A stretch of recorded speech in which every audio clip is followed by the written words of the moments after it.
That's it, David. Start. Somebody told me there was going to be a 3-second countdown timer. That sounds like bollocks. I haven't seen that anywhere flashing up in front of me. But there you go. Ever the professional. Well, I saw it, so I don't know what's happening up in North. Well, across in Northumberland, down in Northumberland. I'm further up north than you. I'm not entirely sure. I think we're on the same equatorial line. Roundabout. Northumberland's slightly higher up, isn't it? I'm close. Yeah, well, yeah. I mean, I'm close. We move slightly more Tory as we go. Well, I suppose for people listening, we should probably introduce ourselves first of all. I am David Mark. Once upon a time, a journalist, then overnight literary sensation, bestseller around the world. Richard and Judy Pick. Couldn't move for people putting glasses of champagne in my hand and Volavant and all that shit. No, very much an irrelevance on the literary circuit, but still plugging away. And over to you, Mike, my friend. We're going to chat for an hour. So I suppose for those 3 or 4 people in the world who don't know who you are, how would we best describe you? Legally, I think. I'm Mike Craven, MW Craven. I have been writing full-time since 2015. I met David when you were doing Borderlines, when was that, David? That was, I just signed with David Headley, so that might have been 2017, was it? It might have been 2015, actually. Back in. Sounds about right. Yeah, you were doing an event with Mario. Yeah, I think it was a week. Yeah, it was during a somewhat. There's a Venn diagram of the 2 halves of my life, and there was significant changes just as you came into it. So I've had to come to terms with the fact that you're either a Jonah or a good luck charm. I can't make up my mind, but I feel like I've known you for a long time.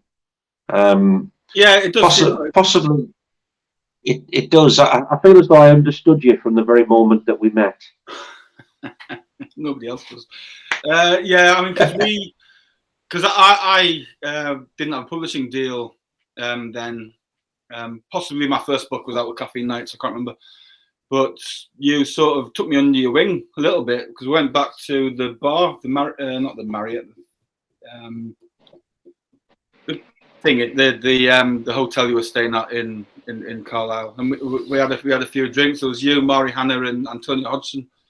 That's right. Yeah. And we've known each other. Although actually, I did go to an event in Waterstones that you were doing with Danielle Ramsey, and that was going back even before. Oh wow! I've been published. I mean, you won't remember this because I was an absolute nobody, and obviously you were the big David Mark then. I mean, you were too big to speak to some little unagent, and I didn't have an agent, I didn't have a publisher. Go away, you little man. No, of course you didn't. You gave me some good advice, which was, I can't remember, so it probably wasn't that good. But yeah, I think, you know what I did? I remember that. Yeah. Because my nana came to that gig because we have Carlisle in common, and my nana was going through the very tail end of her absolutely batshit phase that had started around about 90 years earlier, but had got to properly. We knew what she was going to say next, she was more of the star of the show than I was that night. I believe she just sat in the front of the audience and just started talking to me as if we were in her front room. It was quite a sweet evening. Yeah. But yeah, I remember that gig, which is bizarre because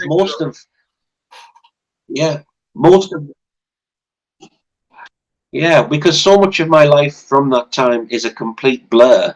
It's good that I've actually managed to make some memories. So that's good. I'm pleased that we've managed to identify the source of how our lives began to coexist. That's good. That's reassuring. So I suppose we should probably talk about books because that's what people like to hear about. Bizarrely, am I right in thinking for your good self that it's more of a compulsion than anything else? I mean, are you somebody who can't imagine not writing? I certainly can't imagine not writing now. I could quite easily imagine it when I was before I was published, or certainly not to the extent that I do write now. I just spent 4 days in Barcelona, as you know, and it was a really nice time. My Spanish publisher flew me out, but so we got back late last night, and first thing this morning I was at my computer writing and making notes of all the things, because I'm editing a new book at the minute, a new series actually. Oh well. So you know, and you'll know this, when you're writing a book, you're never not writing a book, and you're always thinking of new things to put or things to insert into earlier passages and all that type of stuff. So I had a whole like 4 days worth of emails I'd sent myself to plug through this morning, and some of the notes that I'd sent myself, which were late at night, which made no sense whatsoever. So I had to try and decipher what drunk Michael was thinking at 2 in the morning in Barcelona. So yeah, it's, I don't know if compulsive is the right word. I just really enjoy it. It's, being a full-time writer is better than I thought it would be. I don't know how you found, because you've been a full-time writer for a long time now, and you've had your ups and downs, but ultimately it's still an enjoyable way to make a living, isn't it? Well, it's extraordinary to me that we are. I've only ever been a writer. I went straight out of school and became a trainee journalist, and everything that I've done, in my life, has been based around the written word. So it's impossible for me to sort of imagine the reality of somebody who gets up and goes and does a job that isn't entirely based on putting words on a page. All those years when I was writing newspaper stories, I mean, they're largely fact-based, but nevertheless, they were real stories, and the act of putting the stuff on the paper was there. And then that kind of evolved into this hybrid world where I was writing features and I was writing fiction and poetry and all of the things that I wanted to write. And now I'm a full-time novelist, for better or worse. Because, as you say, there's ups and there's downs, and it all depends on so many different factors. It's really hard for me to imagine the reality of somebody who gets up and does a job that isn't that. I feel an unbelievable sympathy for somebody who has to go and be an accountant. That just must be. Can you imagine, like, the idea that you've got, or somebody's got to go and lift bricks or stir cement or make paninis? Yeah, and they're all very worthwhile, more worthwhile than this in a way. But nevertheless, what does your brain do if it's not coming up with characters, and if it's not coming up with stories, and if it's not stealing other people's reality and using it yourself? It's a very strange. I just can't imagine what other people do with their brains. Yeah, I mean, it's weird. Probably my friend got a degree in history from Oxford, and he studied Egyptology, so he knew all about the pyramids. And I assume that's what most of Egyptology is about. I'm sure there's more to it than that. But he got a job as an accountant, which I found very hard to understand, how one thing led to the other, and I sort of never understood it. But I mean, because I joined the army when I was 16, so I've had a real job. Although being in the army isn't a real job; it's mainly just arsing around, to be honest. With like lots of running about and shouting and drinking beer, and every now and then someone would shoot at you, and you'd all like jump on the ground and shit yourself. And then I was a probation officer for 16 years, so I've had those real jobs. And we were talking about this because I did an event on Sunday with Mick Herron, and we were talking about how you think of things. It was a much more sensibly worded question than that. And I constantly dip into my well of past experiences when I'm writing. So I don't know if I could do what you did, which is basically start writing from day one of my working life. Because I don't know how I would do it, but you seem to have managed it seamlessly. So your imagination must be different than mine, because a lot of my imagination isn't. It's just remembering things that have happened, then putting my own slant on it. Whereas yours seems to be, a lot of it is just straight out of, just pulling it out of the air. Well, it's a strange feeling, because you become a journalist when you're 17, which at the time you don't realise that's mad. But now I'm mid-40s, I look back, I think, oh Jesus, was I really covering murder trials and stuff as a kid? It's crazy. But like my entire life experience, I've only ever met people, professionally speaking, at times of high or low. I've only ever met people when they've either got something to celebrate, and that's newsworthy, or they've got something that or a tragedy. Yeah. So I've kind of lived my entire life at a certain frequency where people are constantly newsworthy when they come into my sphere of influence. So that's kind of led me to have a kind of a jaundiced view as to how reality comes together, because I'm to me, the strangers I've met all my life have been incessantly interesting, because it's been at a time that by the nature of that meeting, they've been doing something interesting.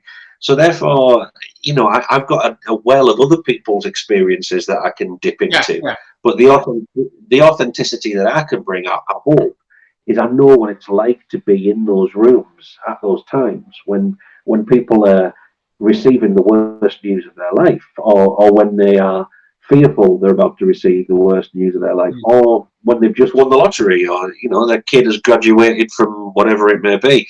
So I've experienced other people's colossal highs and terrible lows, and those are kind of the moments that are worth writing fiction about as well. That's why I think certainly for me, why I'm drawn to crime fiction rather than somewhat more literary fiction, is because I like that idea of this being an aberration, this crime being something that needs to be solved to restore some kind of order.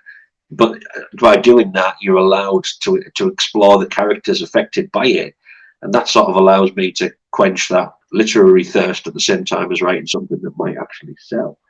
But I mean, in terms of your own process, without sounding too pretentious, but where does it begin for you? Is it a character, and you imagine putting them into a certain situation, or do you have just a concept in your mind? And for me, it always starts with the crime, and I think that's my probation background. I start with the crime, and I know why that crime has happened. I think some authors have got away for far too long with writing crimes with no motivation. They've just got a fantastically gory serial killer who is doing things for no reason whatsoever. And again, I was talking about this recently to someone, I can't remember who it was, but the cost-benefit analysis that we all do before we make every single decision in our lives, whether we know that we do it or not, we do. And it could be just as something as small as picking up a book or killing somebody, and all things in between. But in the fraction of a second, sometimes you have weighed up the pros and cons of doing something. So therefore, to go around sort of cutting the noses off people and burying the feet in different locations, east and west, and things like that, for no rhyme or reason, has never interested me. But which is why all my books have the reality for that criminal is his reality, and it makes sense to him what he's doing or she's doing. It makes sense. So that's where I start, and then I sometimes make them weird and gory crimes, and then I hand them over to Poe and Tilly. I say, "We're going and solve it," and then the sort of process, if you want to call it, starts, and I'll start putting in subplots, and sometimes I'll write a whole chapter just so I can get a Tilly line in or a Poe line or something like that, which I guess is what everyone does. They'll have something funny or interesting they want to say, or an interesting fact or something like that, and they'll work a way to get that in, because it'll take the story forward, but it's also interesting or funny or whatever, or adds to all that type of stuff. Well, the funny thing is, when I'm teaching creative writing to my various students at various stages, sometimes an 80,000, 90,000 word novel can be boiled down to 30 chapters in which there is literally just a singular happening in each of those chapters. And that moves you from plot A through to plot Z or whatever it might be. And really all that you're doing is you're getting from there to there to there to there to there. but that's kind of, it's only the skeleton, it's only the spine, and then you flesh it out with all of this curiosity and the people who were affected by it. And I mean, I've got absolutely no psychological background other than a keen interest in mental health issues. But I do think you've got to have a little bit of a skill of understanding human beings if you're going to write books, because somebody has to be consistent. You know, you can't just suddenly pluck somebody out of the air and make them a criminal. You have to be able to there has to be some reason, a motivation or a cause and effect aspect. So, I mean, that's one of the things I do like about your work, is that there's like a linear process. Like the character seems to evolve, and there's not a wrong note along the way. You know, I mean, do you cut a lot of stuff out as you go, or do you are you a fervent rewriter, or how does it all come together? I mean, the first draft of my novel. I mean, they can be absolutely ridiculous. I mean, the first draft of, I think it was The Botanist, was about 160,000 words, which, if you don't know, is a massive book, isn't it? And I got it down to about 105,000. And a lot of this is because I don't go back and edit. I just carry on writing until I get to the end. So sometimes ideas change, and I just go with the new idea and leave the old idea in. So some bits are very easy to take out, and then I'll tighten the language and various things. And then David might say, you can do. In fact, he did it with the Mercy Chair. Actually, I had this beautiful opening scene, which starts out with of all the. Actually, it was Brian. Was it Brian? No, of all the things somebody has done, pretending to be a druid for 3 months for sex was the stupidest. It was one of those lines. And then I wrote this really elaborate chapter about this fella who meets a hippie or a druid in a bar, and then decides to pretend to be a druid for 3 months because he was behaving quite dishonorably. And I'm sure that doesn't happen in real life. But then David read it. He says, "You don't need that." And I thought about it, and I thought, because the first time when I think I submitted my polished draft that I've been through 4 or 5 times, maybe I'll think, right, you can suggest 1 or 2 little things, but that's all you get. And he says, "You don't need that opening chapter." And I was like, "What?"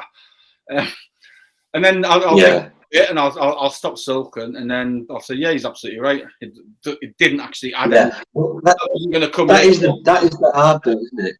Yeah, I mean, learning to allow you to cut away that which is beautiful but unnecessary. That is such a hard thing to do, and yeah, I've never quite got the hang of it. You know, I mean, I'll have these long rolling passages describing the symbiosis between a human being and the shapes in the clouds and whatnot, and I'd like to think it's beautiful, but it doesn't really get the plot moving on. You know, we live in a world where you have to be writing a really special type of niche bit of crime fiction if you're going to start writing stuff like that, because crime fiction attracts a certain type of reader, and that's not what they are reading books for. They might also read literary books, and that's obviously fine as well. Now, I think what I struggled with to start with, actually not so much at the start with, because I went and, when I signed with Little Brown, I went into the process thinking, right, I don't know as much as you guys, so you tell me how this book can be better. Now I think I know more than you guys, so just keep out of it, which is still bollocks, because I don't. So it's getting harder and harder for me to allow other people into my books to make them better. I still do it. I still let them. It's just getting harder for me to get my head around that I'm still not doing this perfect the first time, and that's also good because it keeps you on your toes. And writing, you never the finished writer, are you? I mean, you'll know that. It's a craft that you continue to evolve in, and your style changes over the years as you take on greater influences, or you work out what's worked, what didn't work, what bits you particularly like writing, which bits you find a bit of a sludge to write. Yeah. Well, and your priorities, you know, in terms of what it is that you're writing for. You know, I mean, that's one of the first questions I ask all of the people that I mentor, is what's the point of this? You know, do you just enjoy writing? You know, and that's great. You know, if it's something that you want to splash about in words for a while, and brilliant, I'll try and help you use the the right words for whatever it is that you want to do. But simultaneously, if you desperately want to walk into a bookshop and see a big stack of your books, then that's the direction of your ambition. And you've got to decide, how far short of that goal you're willing to fall. Yeah. If it's not at all, then you've got to write a certain type of book that will get you to this certain type of place. And I've kind of evolved over the years. In the more you learn about publishing, the more you realise that there's no formula at all. It's so much of it comes down to right person, right place, right day. And if you're kind of somebody who has a bit of an existential crisis at least twice a week, it can be quite difficult whether or not working out, well, should I just write whatever the hell I want then? Should I just write for me and hope people find it? Or should I keep trying to write this book that's a bit like that, so that it'll be something that people buy when they're doing their weekly shop in Tesco? Now, I obviously I've been doing this for like 11, 12 years now. I've been published, and my first book was a massive success. And every book since, I think, marketing forces being what they are, the sales have gone that way. Now, obviously, I'm, as much as I make fun of you, I'm really pleased that you're doing so well.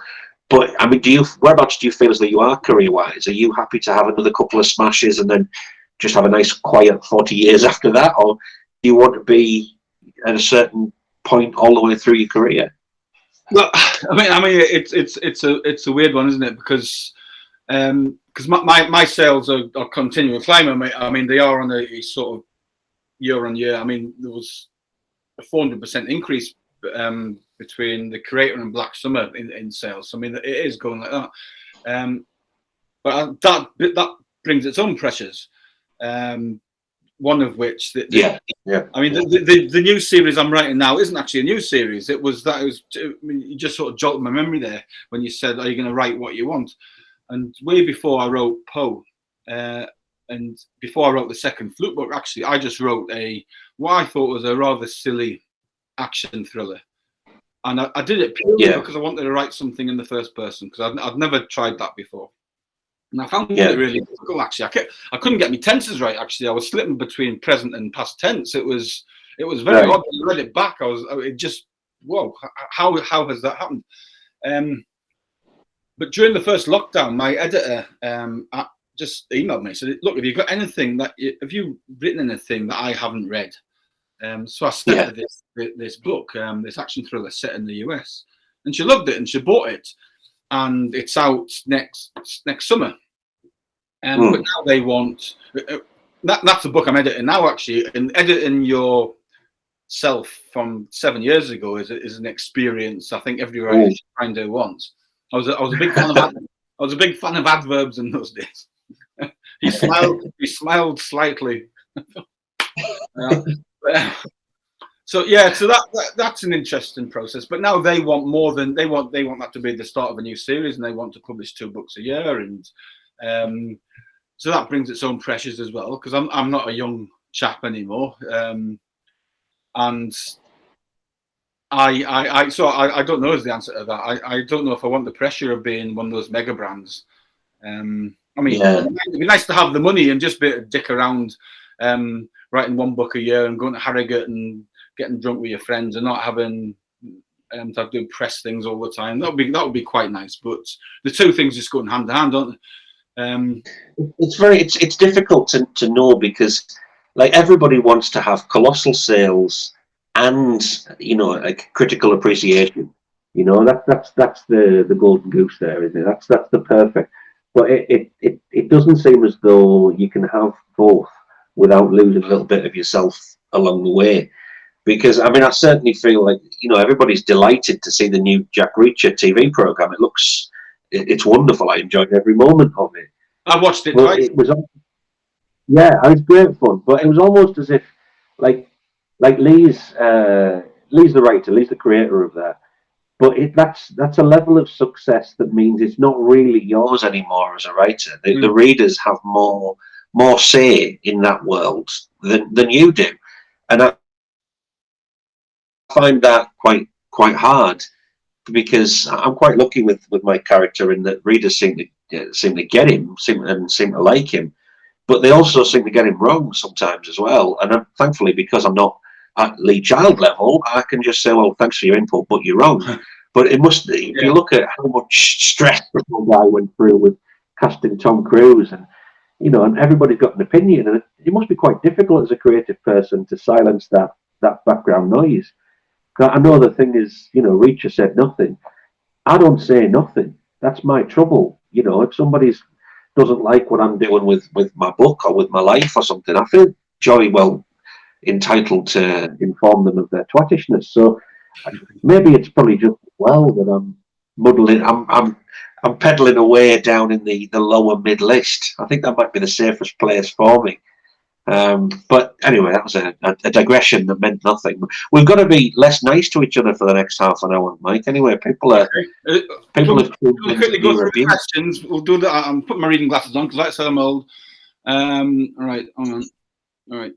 Oh, William Shaw's watching. Hi, William. Caroline Maston, would you ever see a co-written story from you to Tilly and Poe meet Hector? Not a chance. I'd love to read it, but I don't think either of us would. I don't think we'd enjoy that experience. Here's a question: do you think Hector and it is Hector, isn't it? I mean, you pronounce it, yes. Yeah. And Poe, do you think they would get on? I think so. Yeah, I think that Hector tries to see the best in everybody. Hector is just the full good man, and basically, I think. Because I think Poe's a good man. It's just that he's a bit more selfish. He see the best in everyone, though. He assumes the worst, and he dislikes most people on site, which is.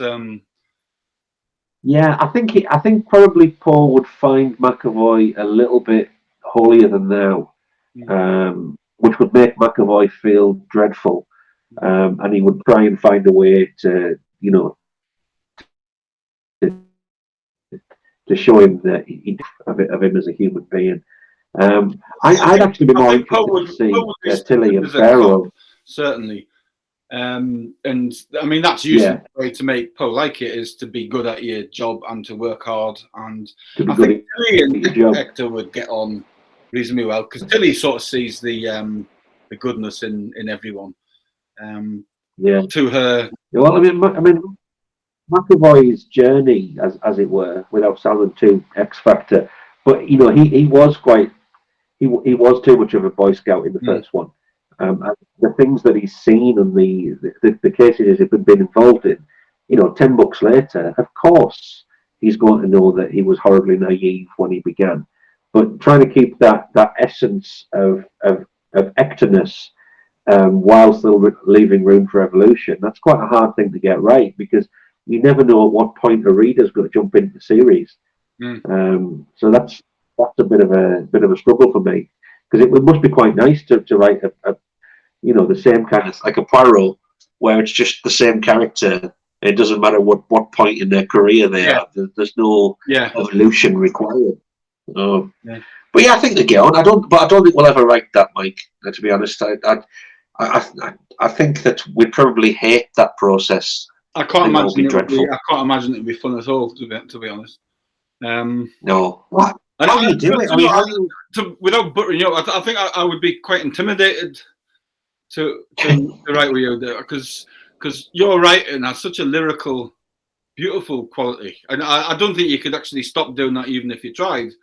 Whereas I would have to try very, very hard just to put that into my books at all.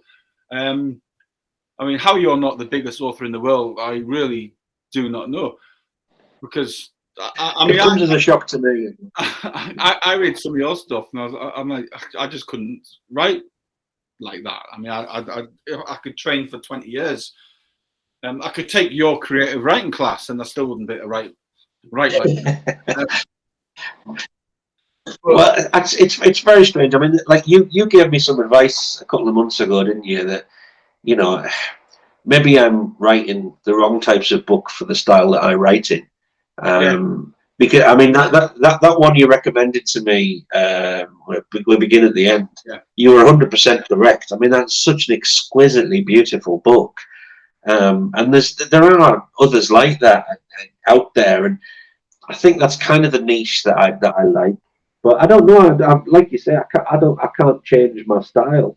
Mm. I've tried writing what I think of as, popcorn flicks, and I lose that plot along the way and delve into the character, and it becomes more about the environment, the setting, and yeah. I mean, maybe I am just a poet masquerading as a crime writer. I don't know, but when I read your stuff, I do find myself.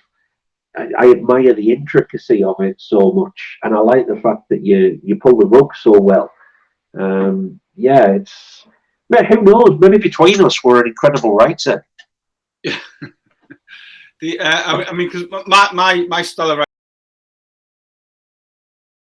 writing is very different to yours. My style of writing, I think, I developed writing pre-sentence reports for court, because they were read by anyone from high court judges down to the actual offender being sentenced. So they had to be the language had to be very accessible, had to be short sentences, all the usual stuff. So, and for 16 years I did that. I actually wrote them, and then I was managing people who wrote them, and I was like pulling them a bit, saying, no, you've already said that. You don't. I know it's important, but you don't need to say it again, all that type of stuff. Then I was managing managers who were managing that type of process. So that's stuck with me. So I mean, that is, and when I try to do that flowery thing, I mean, I remember specifically for sorry, it was the Creator. I had a scene set in someone's back garden when I was describing this like unfurled bud. It was winter, so it was just like really tight, and it was the potential. It was all about potential and all that type of stuff. And I did it took me the best part of a day to do. Sent it in, my editor just went nah. So that's not how you write. I mean, that's bastard. Yeah. Yeah. No, you see, that it's stopping myself with that I can't. It's so difficult, because like I say, that to move to fill a chapter, essentially, McAvoy has to find the thimble or whatever it might be. That's the thing that has to happen to get us to the next point. But I adore the process of him looking. I adore him leaving his fingerprint in the dust on and it forming like fern-like shapes and things like that. And I can see it. No difficulty just describing what I see. I think I'm just really lucky in that regard. So I feel no real shame feeling. I know I'm good at this. Yeah. This is the thing I'm good at. Because it's not as though I started crap and got good.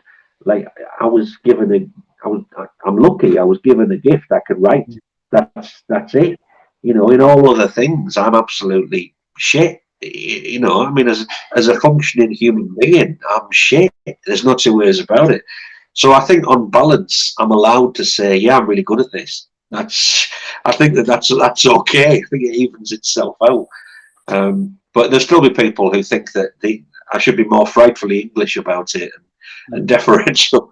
But I mean, which leads me on to you write with a singularly northern tone, which I love. Do you find that your readers in other countries, do they reach that? Are they on the same frequency as you? Do they get this northern landscape? I really don't know, Davis. I'm published in 22 countries now, and I was talking about this when we were in Barcelona with my Spanish editor. Actually, he was asking me just how things were going in other European countries, and the only thing I can go off is how much when it's been translated, how much contact you get from your translator. So, right. For example, Denmark. When it's being translated into Danish, I get 5 or 6 emails a week. What does this mean? What does he mean by that? I don't really understand why he said that, or this word doesn't exist in Denmark. What is a grotty bastard? All that type of stuff. And then other countries, which you would expect it to be more of a issue understanding what's going on, like Japan or Israel or Taiwan, some of these more exotic countries. I don't hear a peep out the translator, but we're doing very well. So I really don't know. How did you? Because you were translated into a fair few languages. Well, how did you find that? Yeah. Well, I mean, you get more feedback from America, obviously. You know, they're not a shy people, and you know, if they find your work and like you sufficiently, they will. You know, you don't generalize completely, but I certainly get a lot of feedback in which you know they'll find a way to turn McAvoy into a character from within their own world. Yeah. So they'll think of him as being a guy from Newfoundland who's suddenly working in a place like Delaware, you know, and it makes sense to them, and they might not understand the nuance of Hessel Road, or they might find some of the phrases a little bit strange, but it's almost as if that makes it exotic. I mean, the greatest compliment I get from my American readers is that I've got a Scandinavian style. You know, they enjoy Scandinavian novels, and they think of like the books set in East Yorkshire as being part of that niche. And I'm cool with that. That makes me happy, because the reason I like Scandinavian crime is because they devote so much of it to the setting. Yeah. But I mean, you have got such pressure on you to do justice to the Lake District. I mean, there must by this point you must occasionally think, how can I make him look at a mountain differently? I mean, have you reached that stage where you don't want to repeat yourself? Well, I mean, it'll please you to know that The Botanist, which is out in June, just to plug it, is set almost exclusively in London. So I took him out. Oh, wow. And Corbridge, actually. Corbridge, a tiny bit in Cumbria, not much at all. But most of it is set in London, because there's a guy who's poisoning arsehole celebrities, basically, or famous people, like corrupt politicians, racist, that must be fun. And things. And they all live in London, obviously. It was hard to set that kind of novel in Cumbria. But you're right. I mean, the amount of times I've had to describe Herdwick Croft, the little cottage that he lives in, differently, because as you were saying before, you need it to make sense to people who are diving in for the first time. Yeah. So you've got to describe it. You can't just assume that people are going to pick up what's going on. So that's one of the challenges of writing a series, isn't it? And you've written more in your series. So how do you? And I'm generally interested in this. This isn't just for the audience. I want to know, so I can learn from you. And I'm not paying you for this. How do you describe your character differently every time when you introduce them? Well, it's getting. I've got to describe who Tilly is every single time, because you can get to know Poe as it goes along. You need it Tilly explained right at the start for a new reader. Yeah. Well, I've reached the stage now where I try and introduce McAvoy through the eyes of a secondary character each time. So it's their reaction to him gives the potentially new reader that chance to see him for the first time, because he's a huge hulking individual, but he's shy, he's a little clumsy, he's got to be very softly spoken, quite big sad eyes. But you can't say that every single book and every novella and everything like that. So I've reached the sort of show don't tell kind of approach now, where somebody will literally just do a double take because he's such a hefty guy, or his boss Trish Farrell will make sort of apologise in case he's looming, in case he's casting a shadow. And I don't think that people who are jumping in now probably get quite the same descriptive experience as in the book, because it seems somehow less important now. Whereas those who followed the series all the way through, they know he's a big guy. Yeah. And they know that he's got. So it is literally just a case of I write with camera angles in mind all the time. So sometimes I'll literally just change the screen, change the angle, so it'll be I'm now inside the head of of the person who's witnessed the crime, and they're sobbing and looking up, and suddenly this huge reassuring presence will appear, and that kind of sets the tone for when we switch back to his head, and we know that that's what he gives out to the world. Yeah. So that kind of it's just kind of, I always just write with cinematic viewpoints, really. Because if I can't see it, then as far as I'm concerned, it doesn't work. If I can't think of a way. I'm similar. I sort of picture what it looks like in my head, or picture the situation. But I only ever, apart from the first chapter, when I sort of introduce a bit of fun or the crime or something horrible, the whole book is seen through Poe's eyes. So mine's a single person point of view. Jobby, a bit like Bosch. Yeah. The first person reacher books, or Harry Potter. Do you worry, Mike, about? Do you worry about this? I mean, I'm interested to know what you think about this. Do you worry about credulity? Do you worry about whether or not your books would stretch credence? Because I'm never entirely sure. Because let's be honest, we both know that like Midsummer wouldn't really exist like it does. You know, Inspector Morse wouldn't really have solved this many crimes in Oxford. So, I mean, McAvoy is now, he should be on the telly. He should be legendary with the amount of serial killers that he's caught. Yeah. And I've just had to sort of accept that we exist in a slightly heightened reality. Vaguely possible. I mean, do you bear any thought to these slightly metaphysical aspects of the process?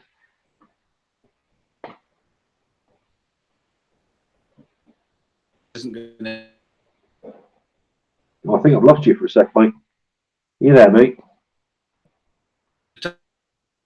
Sorry, I think the storm has started. Happens in my books could technically happen. You're back. Everything could happen in my books, but I think they are very, very unlikely to happen. But technically, everything. Yeah.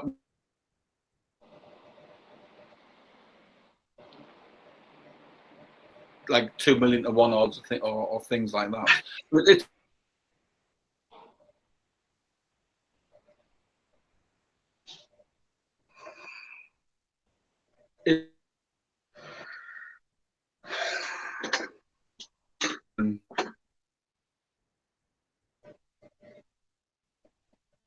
they want the things that the readers like.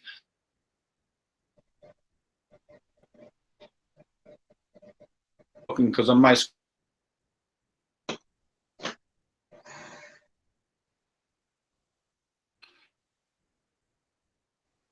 Hi, Mike's freezing at the moment, so I don't want to leave you sat there talking to yourselves. So, Mike, want to refresh, please, because it completely, you are now frozen in an okay position. But he looks like that's the important thing. I'm going to run away. Yeah, well, I've just been talking for 5 minutes, so you can say something now. I'm going to have to watch that back now. That sounded like a really interesting answer. So, okay, well, all right. I'll ask you a question that most people don't have the self-confidence to be able to answer. So I'll see what you think. But like, have you achieved what you were set out to achieve, or do you still have a desire to do more? You know, I achieved what I wanted to with my first book. That was the point. I wanted to become a published novelist, and after that, everything else has kind of been gravy. But I may be alive for another 40 years, and it'll be kind of nice to think that this would pay for that life. But we live in a world where Tesco and Amazon have most of the say. So I just wondered, you know, what do you still want to do? What are the levels of your ambition? I mean, my ambition was exactly the same as yours. I just wanted to be a published author, and I wanted to be with a decent one of the big publishers. I wanted to be out on hardback, which I thought was quite aspirational, because most authors don't get that. And now that's happened. Certainly, I won the Gold Dagger, but that wasn't an aspiration. I didn't even think that was possible. I'm a Sunday Times bestseller, as are you. I didn't think that was possible either. So my goals now are actually quite small compared to what my original goal was. I just want to, like you said, I want to carry on doing this. Yeah. I don't want to let anyone down. That's what I want to do. I don't want to let my readers down by writing something that they suddenly go, well, actually, that one is just awful compared to the rest. Yeah. You get people who don't like your current one, that's fine. But the consensus is I would like people to continue liking them. Yeah. It's a lovely feeling. Yeah. But also, I don't want to let down the people who have spent a lot of money on buying my books. So I don't want to let my agent down who's took a chance on me and all these because I mean the books that we write are the sort of front end of a big machine, aren't they? There's a massive big with the sort of nice, beautiful looking duck, and obviously I'm using beautiful and but underneath the water, there's a massive bit of peddling and all sorts going on. There's sales, there's publicity, there's marketing, there's key accounts, and like a team of like 30 or 40 people work on the book in a weird thing. So I don't let them down either by writing something that just doesn't sell anything and everyone loses money. Then they don't know what to do with the rest of your books or the future book. They don't know whether to all that type of thing. Luckily, that hasn't happened. But so I suppose my aspiration is just that. I just want to carry on what I'm doing. Just keep doing it and doing it well. Yeah, yeah, and hopefully everyone makes a bit of money, which isn't the most important thing, but it is a mark of people are reading it, which is the most important thing for me. I mean, do you still? I mean, I'm happy to admit to that. Do you still have that imposter syndrome where you expect the tap on the shoulder and somebody telling you get back to work? I did an event with Mark Billingham last year, and he said exactly the same. That when he sits down at the start of a book, he thinks, actually, I don't know if I can do this. And it's not until you start again, you relax, yes, and things like that. Because I'll when I'm reading back my last book, normally before publication to get ready, I think actually that's good, that could be better, that type of thing. I don't think I can do that again. I've used I've been to the well too often. The well is now dry. I've used all my jokes. I've used all my cool descriptive words. I don't think I can do it. But then it comes back. Just before my wife has said, she's asked me a question. What you working on now? Oh Christ! Well, I've just moved house in the past week, so my brain has basically turned to a kind of mashed potato. But I have been lifting a lot of stuff. I've been quite brawny, done lots of man stuff. So to go back from that into actually thinking about what I'm writing is probably going to take me a moment. But she'll be pleased to know that I'm doing the edits on a sequel to The Burying Ground, to the historical novel set in a little town called Gilsland on the Roman Wall. And you were actually quite involved in the research for that. It's the one that's quite involved with Guatemala and Belize. Oh right, yes. Yeah, so that's finished. I just need to do a few final tweaks and tittivations, shall we say. I've just signed a new contract for 2 more McAvoy books. All right, good. That will please immensely. Yeah, well, I just want to keep writing them. You know, it's really strange because he started off, with a big publisher, Richard and Judy, and everything, and there's still people who read everything that he does.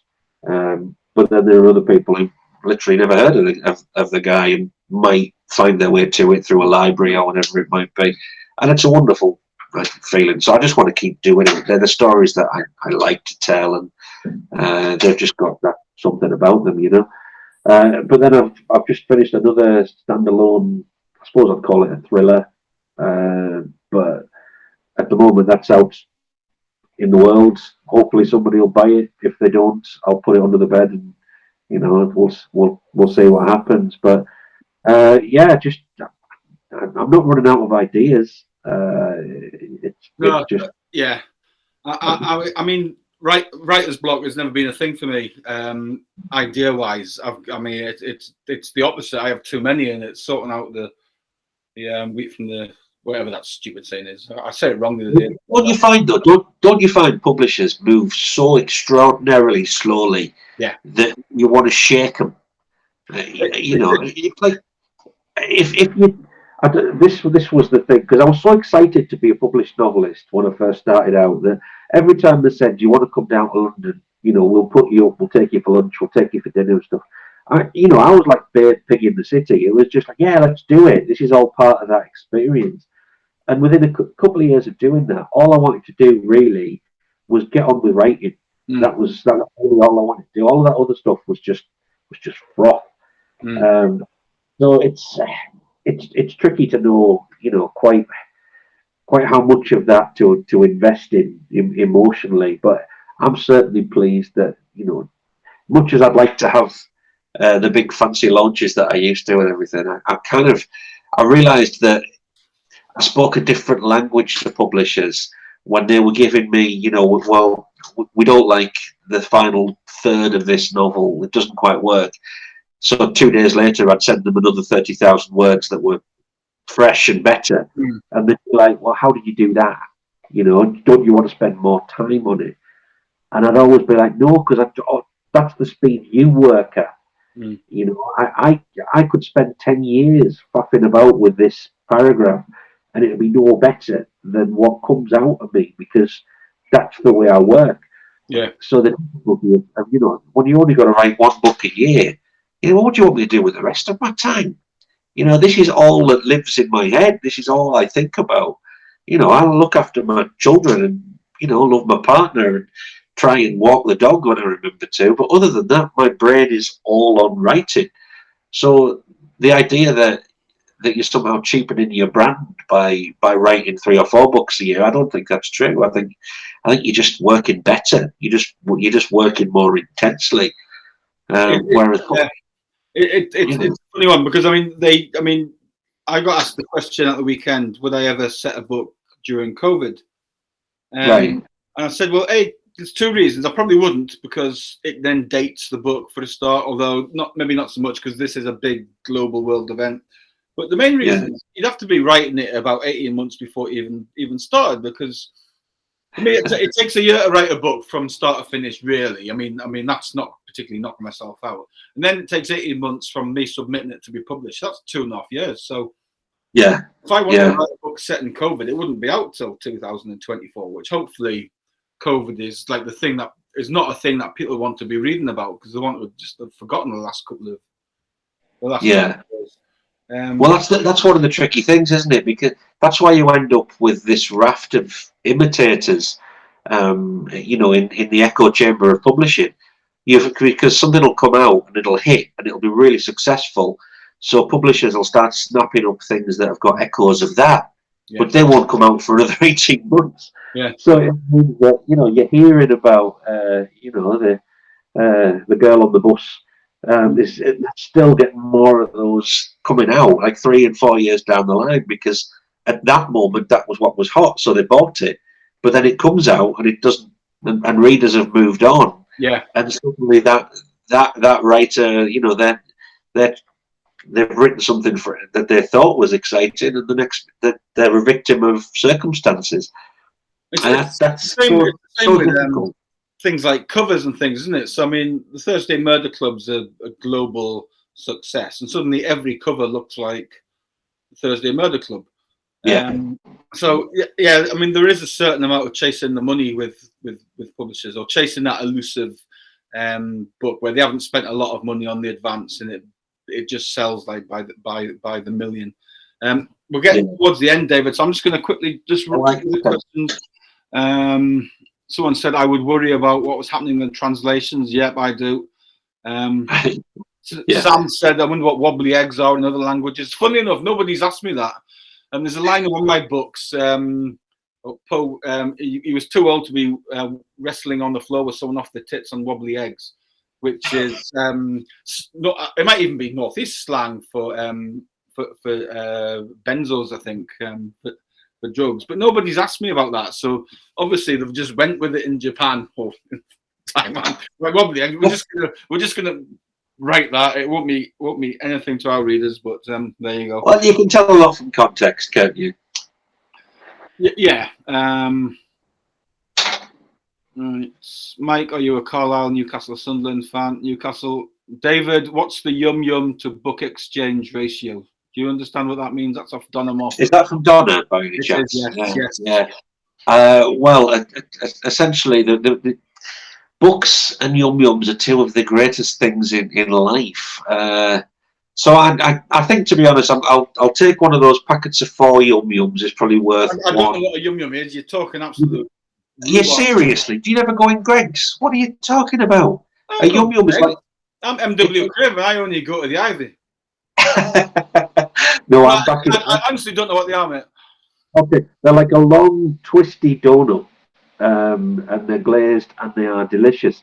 And this is how delicious they are. I'm just gonna get a text of my wife saying we've had loads of Yum Yums. I just know where. Oh, they're marvelous things. But is it difficult as a man to go up to a counter and say, "Can I have 3 Yum Yums, please?" But you've just got to get past that for the taste sensation. But yeah, I think one of those packets of 4 is worth a paperback, as far as I'm concerned. Right. Okay. Well, we're out of time. Right. I'm gonna ask you one last question, David. Oh, I haven't actually thought of it yet.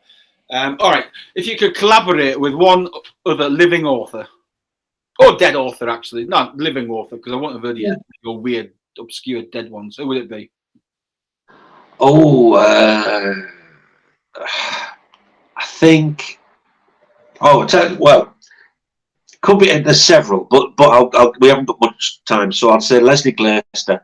Leslie Glaister writes poetic, beautiful. They're not even thrillers, but they're thrilling, and I would love to see her process. Either her or the magnificent, peerless, wonderful Sarah Hall. She just writes with such earthy, carnal beauty, and I would just want to be in that room and see what happened, really. It would need to be somebody who really understands the creative process. I find creativity so attractive. I find people who've got passion for their craft and who do what they do well and with real feeling. I find that very beguiling. So probably best that I'm in a different room from these fabulous people under some kind of restraining order, I think. That might be the best thing. Possibly. What about you? Probably Carl Hiaasen. I think he's just a very, very funny writer.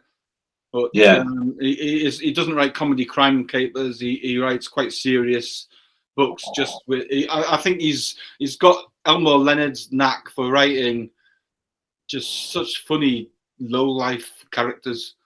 You wouldn't want to live next door to, who'll just do stupid things. Just that guy who loses his arm, so he has a weed whacker attached to it. Things like that. That's a fun imagination. Outrageous people. They actually sent a copy of Dead Ground to Carl Hiaasen because he's actually published in the UK by Hachette. So that was quite a thrill. He didn't read it, I don't think. He certainly didn't quote me, but the fact that something I wrote was in his house in Florida was pretty absolutely cool. No, that's a good feeling. It's lovely when it must feel marvelous, because it did for me. Like when you're doing an event with someone like McCarran, somebody who you genuinely admire, and suddenly they're your peers. I mean, it's brilliant. It's the best feeling. And the good thing about writers is that apart from when you get briefly egotistical when you get your first deal, but then you return to normalcy after that. But I think you never lose that self-effacing manner. So when you do become friends with your heroes, they're never a disappointment. It's a lovely thing. I mean, by and large, crime writers are all nice people. I don't know if this is true, but I mean, the people, it's the romance writers that are all out to get each other and stabbing each other in the back, whereas crime writers are absolutely beautifully kind. I think it's because we get it all out of our system, you see. We get to kill 2 or 3 people a month. And that is very liberating for the soul, as far as I'm concerned. Are we going to have to stop now? Are we? Yeah, are I think we are. Right. It is. It's just gone 8. So we'll have to wrap it up. I haven't had my tea yet, and I'm tired from Barcelona. It's the jet lag. I'm blaming it on the jet lag, not the excessive alcohol use. So we'll wrap it up. So I'm going to quickly plug my books and David. So the Cutting Season, that is out in April. The Botanist is out in June. Buy them, don't buy them, steal them, shoplift them. Just read them. Just read them. If you haven't read David's books, then please do. Start with Dark Winter and that'll lull you in, and you'll find a man who is going to be famous 200 years after he's dead. People are going to be talking about David. Yeah. You used to know David Mark. I'll be a very bitter ghost somewhere. Told you. Your children managing your estate will be very happy. Yeah, well, you know, as long as somebody is, that's it. That's the main thing. Right. Okay. Well, thank you. Nice to speak to you. You're looking well-ish. So, no doubt I'll see you soon. Yeah, we'll do it. Okay. Cheers.